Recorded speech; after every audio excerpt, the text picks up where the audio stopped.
한 달 만에 이제 창세기를 다시 돌아왔습니다. 오늘 읽은 본문의 말씀은 하나님께서 천사와 함께 아브라함에게 나타나신 사건입니다. 천사가 나타나는 일은 아브라함 시대만 있는 것이 아니고 이 시대에도 있습니다. 그런데 우리는 왜 천사를 경험하지 못합니까? 알아보지 못하기 때문에 그렇습니다. 우리는 천사 그러면 빛나는 흰옷, 커다란 날개 이렇게 생각하는데 이것은 중세기 화가가 상상에 의해서 그린 그림들입니다. 오늘 본문에는 평범한 사람의 모습으로 나타난 이야기가 기록되어 있습니다. 1절에 여호와께서 아브라함에게 나타나셨는데 2절에 보니까 세 사람의 모습으로 평범한 나그네의 모습으로 하나님께서 천사들과 함께 아브라함에게 나타나셨습니다. 지나가는 사람들을 보고 아브라함이 강권해서 자기 집에 초청을 합니다. 그냥 지나가지 마시고 이 더운데 힘든데 들어와서 좀 쉬기도 하고 음식도 좀 드십시오. 초청을 했고 발을 씻게 하고 빵을 구워서 송아지를 잡아서 극진히 대접을 했습니다. 8절에 보니까 아브라함이 상을 차려놓고 시중을 들고 있는 모습을 묘사해 주고 있습니다. 그런데 이 세 사람 가운데 한 사람은 하나님이셨습니다. 1절에 여호와께서 나타나셨다 그렇게 말씀하셨고 13절, 17절, 20절, 26절 그리고 33절에 여호와께서 이르시되 또 이르시되 하나님이 직접 말씀하시는 것을 본문이 설명하고 있습니다. 자, 그렇다면 하나님께서 친히 이같이 아브라함에게 나타나신 이유는 과연 무엇일까요? 먼저는 하나님이 아브라함에게 나타나셔서 아브라함의 믿음을 테스트하고 계십니다. 우리는 아브라함이 테스트를 받았다 그러면 이삭 바친 얘기만 생각하죠. 그런데 본문에도 그런 의미가 지금 담겨 있습니다. 하나님은 언제나 큰 사명을 주시기 전에, 큰 복을 주시기 전에 그 가지고 있는 믿음을 테스트하십니다. 시험하시는 것입니다. 그런데 아브라함이 본문에서 이 시험에, 이 테스트에 합격을 하고 통과를 하게 됩니다. 어떻게 믿음을 테스트할 수 있겠는가? 믿음이 있느냐 없느냐? 믿음이 큰 믿음인가 작은 믿음인가 어떻게 알 수 있겠습니까? 행동을 보아서 압니다. 그래서 성경은 우리에게 행함이 없는 믿음은 죽은 믿음이라고 아주 단호하게 말하고 있습니다. 그런데 살아있는 믿음을 증거하는 행위 가운데 하나가 친절입니다. 그리고 손님을 대접하는 일입니다. 손님을 대접한다는 이야기는 아브라함처럼 음식을 접대한다. 그것도 물론 포함되지만 그것만을 얘기하는 것은 아닙니다. 나그네를 혹은 상대방을 인격적으로 대접하고 여러 가지 모습에서 여러 가지 마음으로 대접하는 것을 의미합니다. 그러니까 친절이라고 하는 것은 믿음을 잴 수 있는 척도가 된다. 그렇게 보면 좋겠습니다. 여러분 아마 생각해 보면 동의하실 거라고 저도 그렇게 생각합니다. 저도 이 말씀을 보면서 제가 평생 동안에 또 목회하면서 만났던 믿음 좋은 사람들, 제가 느끼기에 그랬던 사람들을 머리에 하나씩 떠올려 보기 시작했습니다. 모두가 다 친절한 사람들이었습니다. 여러분들도 한번 생각해 보십시오. 여러분 보시기에는 어떤지? 믿음이 좋은데 퉁퉁거리고 벌컥벌컥 화를 내고 무례하게 굴고 그런 법은 없다는 것이죠. 그러니까 친절이 단순한 미덕이 아니고 믿음을 재는 척도가 된다. 늘 기억하셔야 합니다.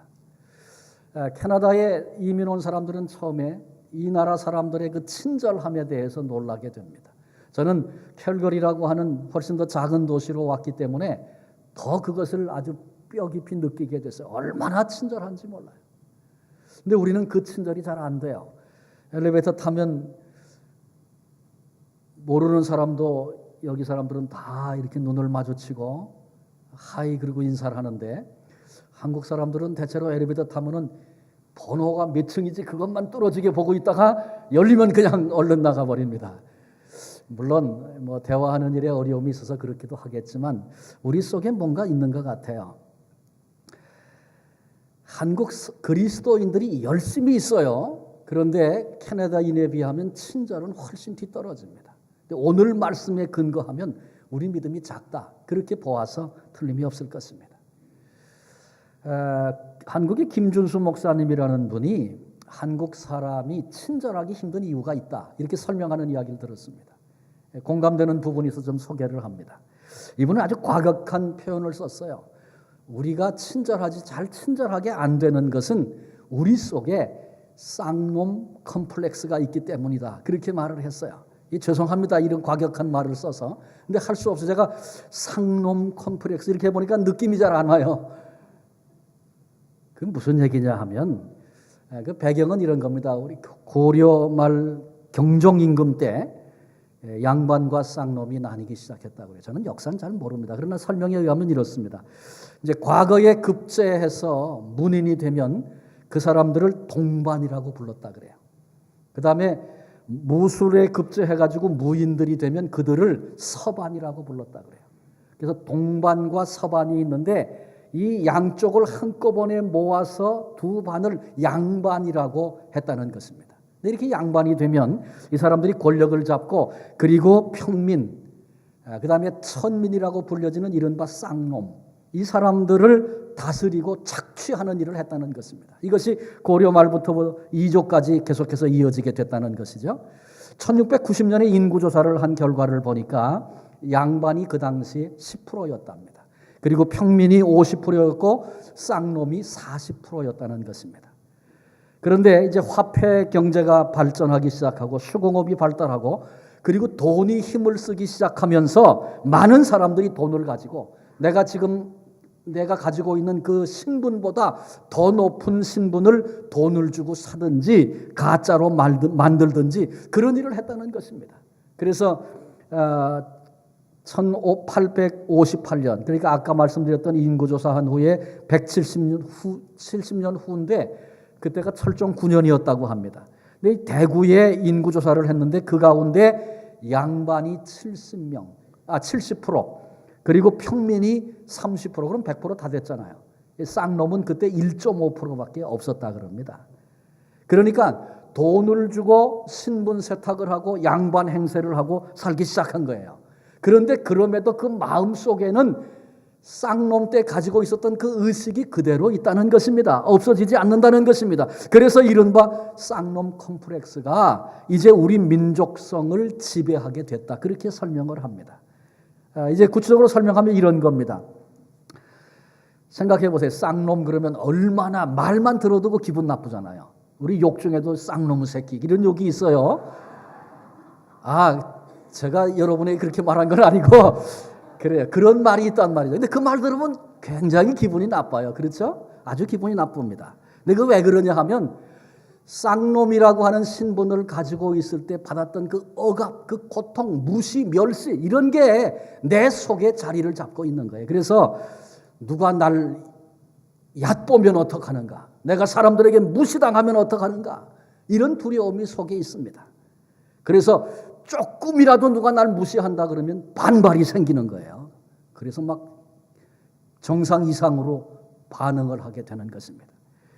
우리 그 기죽이지, 애들 기죽이면 안 된다 그래가지고 한참 애들을 막 그냥 버려뒀던 그런 때가 있어요. 근데 이분은 그것도 쌍놈 컴플렉스로부터 온 것이다, 그렇게 말합니다. 그러니까 멸시받고 그렇게 살았기 때문에 절대로 그렇게 주눅들도록 해서는 안 된다는 거죠. 어느 나라를 막론하고 좋은 가문의 집안은 아이들에게 엄합니다. 그리고 공공장소에서 그 태도와 자세를 어떻게 해야 하는가를 아주 무겁게 가르칩니다. 근데 그걸 그냥 버려뒀다는 거죠. 그런 컴플렉스 때문에. 또 동시에 누가 날 부려먹으면 어떡하는가, 맨날 부림을 받고 살았어. 그래서 그걸 거부하는 겁니다. 우리나라만큼 지도자 말을 죽으라고 안 듣는 나라는 없다. 그래서 이분은 그렇게 말합니다. 저는 이 얘기를 들으면서 생각해 봤어요. 캘거리 살 때, 캘거리는 그 럭키라는 관광지가 있잖아요. 그래서 제가 가끔 일이 있어서 누가 와서 공항에 이렇게 맞으러 나가면 눈에 탁탁 띄기 때문에 본 그런 기억이 있는 일들이 있는 게 뭐냐 하면, 일본 사람들이 이제 관광을 옵니다. 그러면 아주 앳돼 보이는 아가씨가 팻말을 들고 딱 이렇게 서 있어요. 그럼 일본 사람들이 쭉 들어와요. 근데 나이가 희끗희끗한 노인들도 오고 그러는데 이 젊은 가이드한테 깍듯하게 인사를 하고요. 일로 오세요, 여기 서세요 그러면 줄을 탁탁 쓰고 그래요.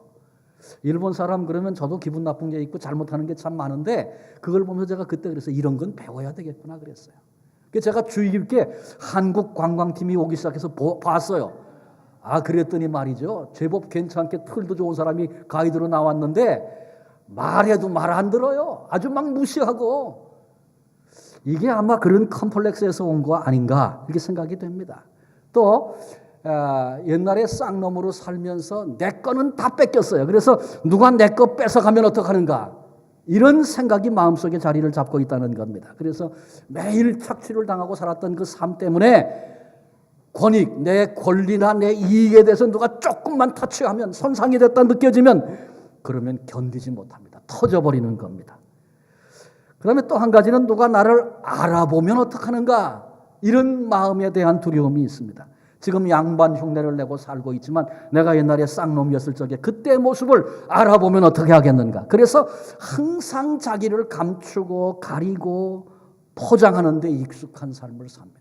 자기를 잘 드러내려고 하지 않는다는 것이죠. 내가 누군지 알아? 이런 말. 아니 나를 우습게 생각했다 이거지? 아니면 너 사람 정말 잘못 봤어. 여러분 이런 표현들 생각해 보세요. 그 속에 그런 생각들이 깔려 있는 겁니다. 최근에 참 우리를 놀라게 아연실색하게 했던 땅콩 회항 사건, 또 뭐 라면 상무 사건, 뭐 이런 거 여러분 다 들어보셨죠? 그 근저에 뭐가 깔려 있겠는가 생각해 보면 이분의 얘기가 논리가 이론이 그럴 수 있겠다 그런 생각을 갖게 됩니다. 고분고분하고 순종 잘하고 남의 말 잘 들으면 그것을 굴욕으로 느낍니다. 종살이 할 때 그때 모습같이 생각이 되는 거죠. 그래서 우리 한국 사람들은 체질적으로 친절하기가 쉽지 않다. 이분은 그렇게 말합니다. 그런데 이 설명을 듣고 나서 가만히 내 자신을 돌아보니까 아까 얘기했던 몇 가지 것들이 제게도 다 있더라고요. 여러분은 어떠십니까? 그게 제가 쌍놈 출신이 아닌가 이렇게 스스로를 좀 돌아보게 돼요. 꼭 이 논리가 이 이론이 다 맞는다 그렇게 말하고 싶지는 않습니다. 그러나 그 근저에 깔려있는 뭘 얘기하고 하려고 하는가, 내가 누구인지, 내가 어떻게 과거에 어떤 삶을 살았든지 내가 이제는 변화돼서 새로운 존재가 되었다는 사실을 정확하게 알지 못하면 옛날 그거 자꾸 숨기느라고 아닌 척하느라고 마귀가 우리를 그렇게 끌고 가서 그렇게 살게 만들고 누가 조금만 옛날 거 건드리면 못 참는 겁니다. 못 견디는 겁니다. 이런 반응을 보이며 살게 된다는 거 우리가 알아야 합니다. 그래서 믿음 생활을 잘 한다는 것은 친절해진다는 말과 깊은 관련이 있습니다. 우리가 친절을 그리고 손 대접하는 것을 배우고 훈련해야 합니다. 믿음이 있기 때문에 친절할 수 있습니다. 그러나 또 친절함으로 인해서 우리 믿음이 자라기도 합니다. 똑같죠? 믿음이 있기 때문에 11조를 드릴 수 있습니다. 그런가 하면 11조를 드리면서 믿음이 자라기도 합니다. 같은 원리, 같은 맥락의 이야기가 된다는 것 알아야 합니다. 그래서 우리는 계속해서 우리 삶 속에 친절을 베풀고 그리고 손님을 대접하는 일에 힘써야 합니다. 이런 컴플렉스가 우리 속에 자리 잡고 있으면 잘하려고 해도 안 돼요. 그래서 일이 잘 될 때는 상관없어요. 괜찮아요. 다 좋아 보여요. 그런데 일이 조금만 내가 원치 않는 방향으로 그렇게 간다면 그때 그 컴플렉스가 내 속에서 작동을 하고 나를 붙잡아 당긴다는 겁니다. 그래서 친절을 베풀다가도 내 생각대로 안 되면 에라이 그러고 탁 뒤집어 엎기도 하고 막 나가기도 하고 그러는 것입니다. 그럼 왜 그러냐 하면 그 친절이 속에서부터 나온 것이 아니기 때문에 그렇습니다. 정말로 친절한 사람이 되려면 내 속에서부터 변화가 시작되어야 하는 것입니다. 그런데 성도인 우리들, 크리스찬인 우리들은 이 모든 것이 가능합니다. 왜요? 우리는 뭐 속이려고 돈을 주고 신분 세탁을 하고 양반이 된 게 아니고 노력을 해서 얻어낸 것이 아니고 믿음으로 우리 모두가 다 하나님의 자녀가 되었기 때문에 그렇습니다. 하나님의 자녀, 이것은 우리의 신분의 엄청난 변화를 얘기합니다. 그리스도께서 이런 날을 위하여, 아까 우리 찬양했죠. 이런 날을 위하여 주님이 오셨고 이런 날을 위하여 주님이 십자가 지셨네. 그래요. 그런 나를 위해서 주님이 십자가에 피 흘리시고 보혈로 우리를 정결하게 씻으시고 하나님의 자녀를 만들어 주신 것입니다. 나를 위해 주님이 희생하시고 당신의 생명을 내게 쏟아부어 주심으로 이제는 옛날 신분 어떻게 살았든지 그거 상관없이 이제는 새로운 존재, 새로운 신분, 하나님의 아들, 하나님의 딸이 됐습니다. 하나님은 왕 중의 왕이시니까 우리가 하나님의 아들이 됐다는 것은 왕자가 되고 공주가 되었다는 놀라운 사실 아닙니까? 여러분은 공주가 되고 왕자가 돼도 하나도 기쁜 것 같지가 않으시네요. 엄청난 신분의 변화를 하나님이 우리에게 주셨습니다. 우리가 정말 친절한 사람이 될 수 있는 것은 이 사랑을 알기 때문에 그렇습니다. 하나님이 우리 주님이 어떻게 해서 나의 존재를 바꿔주셨는가 이것을 분명히 알고 그 분명한 생명을 내 안에 가진 사람은 이 사랑 때문에 오히려 남들을 섬기는 종이 되고자 합니다. 그게 내 삶의 목표가 되기도 하고 그것이 내게 보람이 되기도 하고 내가 잘 섬겨냈어. 그리고 나서 얼마나 기뻐하는지 모릅니다. 세상 사람들은 이해할 수 없는 거죠. 종된 리더십 그건 말이 안 되는 겁니다. 리더가 되려면 권력을 잡고 그걸 잘 써먹어야 됩니다. 그런데 종으로서 섬기는 자로서 가져야 품게 되는 리더십을 우리는 얘기하잖아요. 이런 가슴과 마음을 가진 사람을 비로소 하나님이 쓰시는 것입니다. 하나님이 쓰실 수 있는 사람, 쓰시지 못하는 사람, 그것이 어디서부터 옵니까? 믿음의 사람인가 아닌가 믿음을 보시고 아시죠? 그러면 믿음이 있느냐 없느냐 어떻게 압니까? 행동을 보아서 안다. 근데 오늘 그 가운데 하나가 친절이라고 말씀드렸습니다. 그러니까 친절한 사람인가 불친절한 사람인가 이것이 믿음의 사람인가 아닌가를 결정하고 하나님이 쓰실 수 있는가 없는가를 결정한다는 것이죠. 그러니까 친절은 더 이상 미덕의 한 부분이 아니고 우리 믿음의 척도가 된다는 사실을 기억해야 합니다. 내가 변화됐다는 사실을 모르고 여전히 내 가슴 속에 컴플렉스를 가지고 피해의식을 가지고 인생을 살면 하나님께 쓰임받을 수 없는 것입니다. 보석을 감정하는 아주 뛰어난 전문가가 큰 파티에 참석을 하게 됐답니다. 그런데 한 귀분이 옆에 와서 쳐가 앉는데 이 보석 감정 전문가니까 쓱 보고 그 사람이 하고 온 보석을 둘러봤어요. 보니까 가짜예요. 근데 그러면 가짜하고 왔구나 그러면 될 텐데 이 사람이 입이 근질근질 해가지고 얘기를 했어요. 그거 굉장해 보이는데 근데 실상은 가짜군요. 이렇게 얘기를 했어요. 그랬더니 이 귀부인이 얼굴이 빨개지면서 화를 벌컥 내면서 It's not your business. 왜 상관합니까? 그리고 화를 냈어요. 그래서 민구스러워서 자리를 다른 데로 옮겼어요. 근데 옆에 또 귀부인이 와서 하나 앉는데 보니까 이 사람은 더 굉장해 보이는데 그것도 가짜네. 아니 그렇게 욕을 먹고 쫓겨났으면 가만히 있어야 되는데 입이 또 근질근질 해가지고 참지를 못했어요. 그래서 다가가지고 씩 웃으면서 아이고 좋아 보이긴 하지만 그 가짜군요. 이렇게 얘기를 했어요. 그런데 이번엔 이상해. 이분이 씩 웃어요. 이분이. 그리고는 귀에다가 귓속말로 쏘곤쏘곤 얘기를 하는데 진짜는 집에 있어요. 그거 가짜라고 잘못됐다고 얘기해도 진짜를 가진 사람은 그것 때문에 분노하지 않는다는 거죠. 내 안에 변화된 신분, 예수 그리스도로 말미암아 얻게 된 나의 존재됨을 소유하고 가지고 누리는 사람은 내 속에 인간적인 것들 때문에 반응하기 쉬운 그런 것들로 공격해와도 그런 걸 건드려도 진짜가 있는 사람은 괜찮은 거예요. 그런데 진짜가 없는 사람은 그 건드리는 순간에 못 견디는 겁니다. 옛날 종으로 살던 그 실체가 드러날까 봐 전전긍긍하고 조금만 건드려도 분노하고 화를 냅니다. 그러나 예수 그리스도 안에서 참된 자유함을 얻은 자유자는 오히려 기꺼이 종이 되고자 친절할 수 있는 것입니다. 부흥하는 목장, 부흥하는 교회, 예외 없이 친절한 사람들이 있는 곳입니다. 다른 사람을 접대하기를 즐거이 하는 사람들이 있는 곳에 이런 역사들이 일어납니다. 교회 생활은 오래 했어요. 성경 지식은 많아요. 그런데 친절하지 않아요. 접대하는 일에 인색해요. 집을 오픈하기를 꺼립니다. 자기를 드러내려고 하지 않습니다. 이런 사람들이 목장을 하면 목장이 잘 크질 않습니다. 관계에서도 그렇지만 하나님께서 이 문제가 해결되지 않은 사람에게는 영혼을 맡기지 않으세요. 맡겼다가는 상처만 입으니까.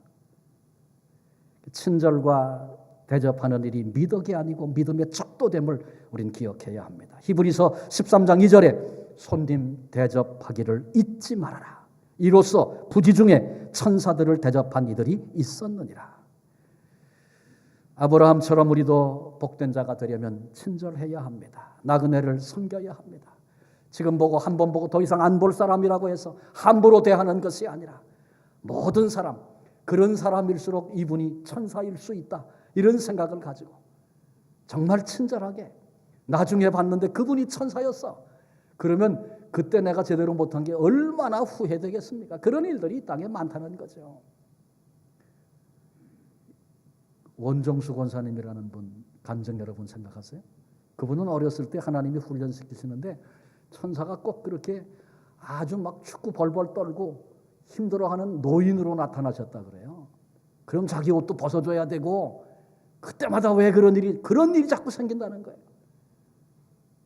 그 이야기를 들을 때 저도 그런 마음의 생각을 갖게 됐어요. 하나님이 그렇게 우리를 찾아오시는구나.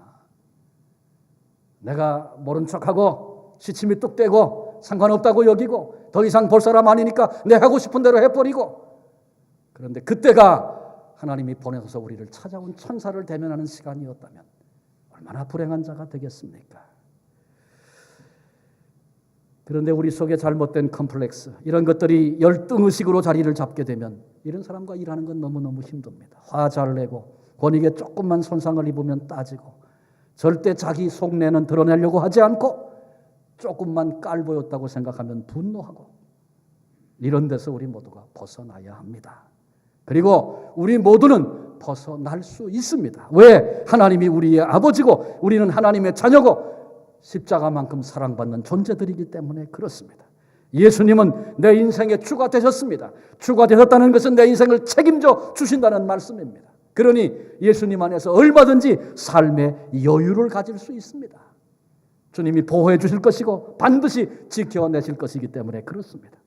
우리 안에 계신 성령님께서 우리를 계속해서 감동하시고 성령님 앞에 순종하며 살게 되면 우리가 성령의 열매를 내 삶 속에 맺게 됩니다. 그런데 그 열매 가운데 하나가 친절입니다.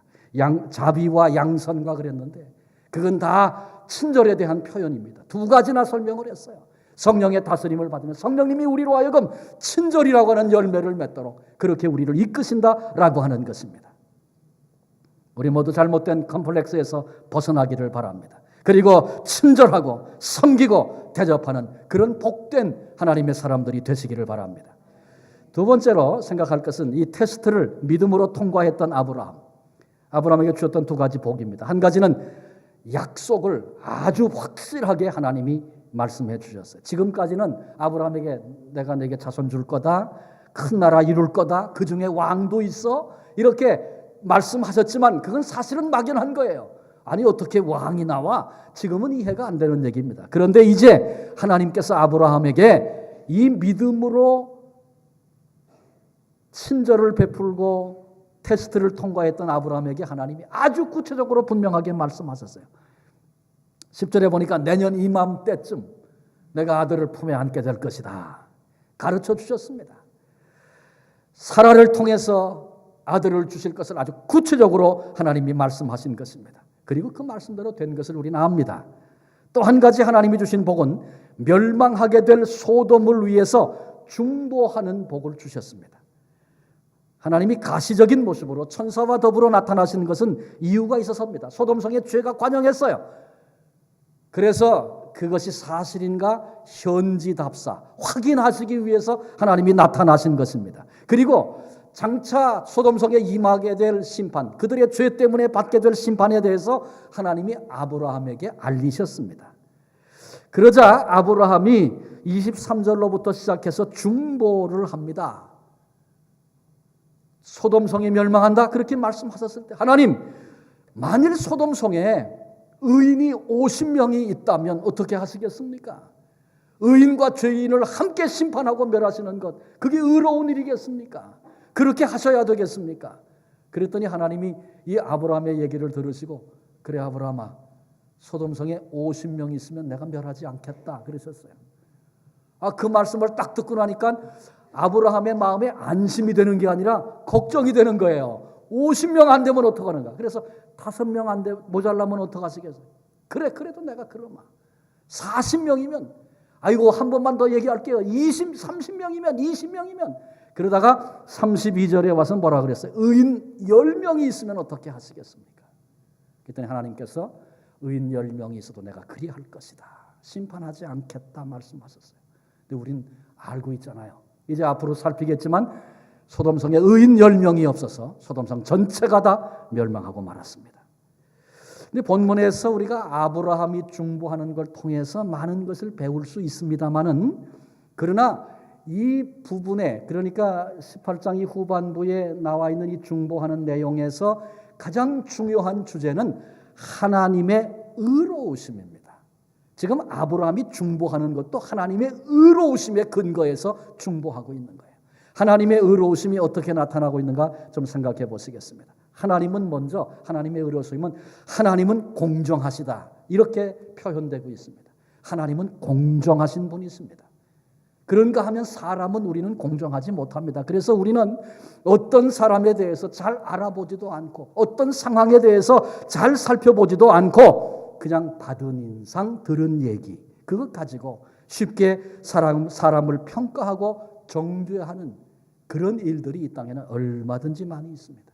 우리는, 인간은 공정하지 못한 거예요. 부부싸움 해가지고 와서 하소연하는데 얘기를 듣고는 찾아와서 얘기한다는 것은 가깝다는 얘기죠. 속 얘기도 할 수 있다는 얘기죠. 그러니까 와서 얘기를 하니까 듣고선 그 부부의 반대편 사람을 향해서 그럴 수가 있냐고 막 화를 내고 야단을 하고 그렇게 합니다. 그런데 부부싸움 한 거 양쪽 얘기 다 들어봐야 합니다. 그러지 않고 누가 잘했다 잘못했다 우리 말할 수 없어요. 그 사람은 의뢰의 그런 사람, 근데 그때 상황은 다를 수도 있어요. 그렇기 때문에 들어봐야 합니다. 우리는 쉽게, 인간은 친한 사람 얘기를 듣게 돼 있어요. 팔이 안으로 굽는다 그런 말 하지 않습니까? 그것은 우리가 그만큼 공정하지 못하다는 것을 말합니다. 그런데 하나님은 이에 반하여 공정하신 분이십니다. 소돔의 죄 이미 아셨습니다. 그런데 소돔까지 와서 확인하겠다 원하셔서 오신 것입니다. 18장 21절에 내가 이제 내려가서 그 모든 행한 것이 과연 내게 들린 부르짖음과 같은지 그렇지 않은지 내가 보고 알려 하노라. 사실 하나님이 이렇게 지금 설명을 하셨지만, 그런데 생각해 보면 하나님이 가시적인 인간의 모습으로 나타나셔서 눈으로 확인하지 않으셔도 하나님은 정확하게 다 아시잖아요. 그런데 그럼에도 이같이 말씀하시고 이렇게 행하신 이유는 무엇입니까? 그것은 아브라함을 훈련하시고 가르치시기 위함입니다. 이 말씀을 읽고 듣는 우리들을 훈련시키고 가르치시기 위함입니다. 하나님께는 공정한 것이 얼마나 중요한 것인지, 하나님은 공정함을 얼마나 소중하게 취급하시는지, 그걸 알아야 참된 복을 받기 때문에 공정에 대해서 알고 그리고 복을 받기를 하나님이 원하시는 거예요. 그렇습니다. 하나님은 공정하신 분입니다. 그래서 절대로 어느 누구도 억울하게 심판하고 벌하는 그런 법이 없다는 사실을 우리는 분명히 알아야 합니다. 교회 처음 나와서 복음을 깨닫고 구원을 경험한 사람이 누구나 하게 되는 그런 질문입니다. 뭐 그렇지 않은 경우에도 그런 질문을 하긴 합니다만은 대체로 복음을 깨닫고 나면 이런 질문을 해요. 복음을 듣기도 전에 살았던 내 아버지, 내 어머니, 조상들 어떻게 되는 겁니까? 성경에는 구체적으로 하나하나 분명한 답을 하지 않기 때문에 모릅니다. 그러나 한 가지 틀림없는 사실은 하나님은 어느 누구도 불공정하게 심판하시는 법이 없다는 것, 우리가 알 수 있는 사실입니다. 하나님은 공정하신 분이십니다. 그래서 내가 자꾸 질문해도 대답을 얻을 수 없는 거 자꾸 그거 가지고 골머리 썩지 마세요. 그건 하나님께 맡겨드리시고, 그 공정하신 분이시니까 내게 오늘 기회를 주셔서 너 믿으면 구원받고 불신하고 거절하면, 거부하면, 그 사랑 외면하고 거부하면 영원한 형벌에 빠지게 된다. 우리 들었으니까 내가 구원의 자리에 믿음으로 나아가야 할 것이고, 그리고 이 사실을 지금도 모르고 멸망을 향해 가는 사람들에게 이 소식을 전하는 사명 우리들이 감당해야 하는 것입니다. 그래요. 하나님 공정하신 분이기 때문에 우리가 살면서 억울하다 그렇게 생각돼서 밤잠 못 자고 그랬던 때가 다 있었을 것입니다. 이제는 그러지 말라는 것입니다. 그럴 필요가 없습니다. 왜? 하나님 공정하신 분이기 때문에 그렇습니다. 지금 억울한 것 같아도 하나님이 반드시 선명하게 드러내시고 하나님이 판단하실 때가 우리 앞에 있다는 것이죠. 어떤 일을 기회로 상대방을 제압하고 그리고 이제는 나한테 찍소리도 못해. 그리고 좋아하지 마십시오. 그 자랑하지 마십시오. 부끄러운 일입니다. 하나님의 공정하게 하시는 때에 수치가 될 것입니다. 하나님은 공정한 분이시다. 두 번째로 하나님의 의가 어떻게 나타나냐면 하나님은 심판하기를 원치 않으신다는 것으로 본문은 소개하고 있습니다. 소돔성, 썩을 대로 썩은 도시입니다. 그래서 여지없이 멸망해야 할 그런 도시입니다. 그런데도 아브라함이 매달리니까 50명이면 45명이면 40명이면 10명이면 그렇게 말씀을 드리고 아랠 때마다 하나님께서 그때마다 그래라 그렇게 하자. 무엇입니까? 나도 소돔이 망하는 걸 원치 않는다. 우리 하나님의 안타까운 그 마음을 보여주고 계신 것입니다. 그렇습니다. 하나님께서 우리들을 인생을 세상을 벌하거나 심판하거나 멸망키를 원치 않으시는 것입니다. 그래서 우리에게 그토록 사랑하시는 독생자 아들을 보내주시지 않았습니까? 가끔 우리는 주위에 악한 사람이 잘 되는 걸 보면서 속상해하고 한편으로 의아해할 때가 있을 것입니다. 하나님이 어떻게 이렇게 악한 사람이, 이렇게 나쁜 사람이 이렇게 잘 될 수가 있게 하시는가? 그런데 거기에 이유가 있습니다. 하나님은 그 악한 사람도 회개하고 돌아오기를 바라시기 때문에 기다리시는 겁니다. 우리가 보기에 도저히 구원할 가치가 없습니다. 그렇게 느끼는 사람까지도 하나님은 지금 참고 기다리시는 것입니다. 그러니 너무 불평하지 말고 힘들어하지 말라는 것이죠. 생각해 보십시오. 만일 하나님께서 죄를 질 때마다 이런 나쁜 놈, 네가 그럴 수가 있어? 그리고 즉시 처벌하신다고 생각해 보십시오. 그랬다면 제가 여기 서 있지 못할 겁니다. 여러분들은 어떠십니까? 아무도 예외가 없죠. 그렇습니다. 참아주시는 것, 하나님이 참아주시는 것, 기다려주시는 것, 은혜입니다. 우리가 멸망하지 않고 심판받지 않는 것, 하나님의 자비하심이고 하나님이 원하시는 일이에요. 그런데 이 같은 하나님의 자비하심을 무관심이라고, 무능력이라고 오해하거나 착각해서는 안 됩니다. 하나님의 자비하심을 깨닫고 기회가 있을 때 회개하고 돌이키는 자가 지혜로운 자입니다. 왜냐하면 하나님의 심판이 언제 임할지 아무도 모르기 때문에 그렇습니다. 늦어지기 전에, 기회의 문이 닫히기 전에 하나님이 참고 기다리실 때 하나님께로 돌아가는 자, 복된 자입니다. 우리 모두 그 자리에 서게 되기를 바랍니다. 한 가지 더 본다면 하나님의 의로움이 이렇게 나타나고 있습니다. 소수의 의인으로 인해서 다수를 살리시는 것. 이것이 하나님의 의를 본문이 드러내고 있는 부분입니다. 소돔성의 그 당시 인구가 몇 명이었을까 정확하게 모릅니다. 그러나 여러 정황을 볼 때 상당한 수였을 것이다. 그렇게 생각이 됩니다. 그런데 하나님께서 마지막 아브라함의 기도를 들으시고 10명만 있어도 내가 이 도상을 멸망시키지 않겠다 말씀하셨습니다. 만약에 소돔성에 1000명이 살고 있었다면 10명이면 몇 프로입니까? 1%입니다. 1%. 자, 이제 우리 얘기를 한번 해보십시다. 우리가 어떤 노력을 하고 어떤 애를 쓰고 어떤 수고를 해서 한 도시를, 한 도성을 살려낼 수 있겠습니까? 그렇게 할 힘이 우리에게는 없습니다. 멸망할 도시를 우리가 무슨 수로 살려내겠어요? 단지 길이 하나 있고 방법인데 그건 뭐냐면 내가 하나님 앞에서 의인으로 존재하고 사는 것입니다. 물론 의인은 없나니 하나도 없다 그랬어요. 모두가 다 죄인입니다. 우리가 어떻게 하나님 앞에 의롭다고 설 수 있겠습니까? 그런데 그 비극을 안 되는 것을 아신 하나님께서 죄 없으신 예수님을 이 땅에 보내셨죠. 그리고 우리를 위해 십자가를 지시고 우리 속에 있는 해결될 수 없는 그 온갖 흉악한 죄악들을 다 짊어지시고 우리를 대신하여 죽으셨습니다. 그리고 그 대가가 다 치루어졌다고 선언하셨습니다. 예수님의 십자가의 보혈로 말미암아 우리에게 입혀주시는 의의 옷을 우리가 입게 된 것입니다. 그래서 우리는 의로운 자가 됐습니다. 그러면 내가 의로운 자가 됐다고 말하는 것은 내게는 자랑할 것이 하나도 없어요. 그건 전적인 하나님의 은혜였어요.